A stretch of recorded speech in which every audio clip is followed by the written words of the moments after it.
কিছু তো একটা আছে, এমন কিছু যেটা আপনি আমি দেখতে পাচ্ছি না, কিন্তু তা না থাকাটা উল্টে দিতে পারে সব কিছু।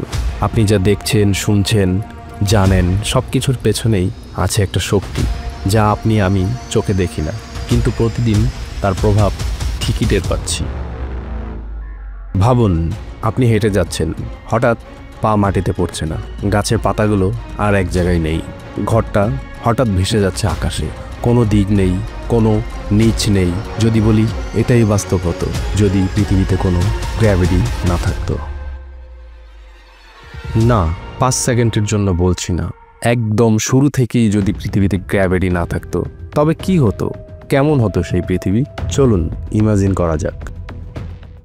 সত্যিই যদি গ্র্যাভিটি না থাকতো, তবে পৃথিবীটাই গঠিত হতো না। গ্র্যাভিটি মহাকাশের কণাগুলোকে এক করেছে, সূর্য, চাঁদ কিছুই থাকতো না, গ্রহগুলো তৈরি হতে পারত না, সব কিছুই হতো এক বিশৃঙ্খল ঠান্ডা মহাশূন্য।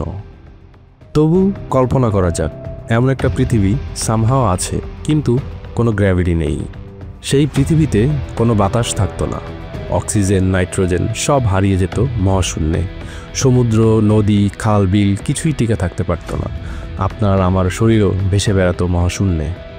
আপনি দাঁড়াতে বা চলাফেরা করতে পারতেন না, আপনার শরীরের কোনো ওজন থাকতো না যদি মাটি বলে কিছু থাকতো।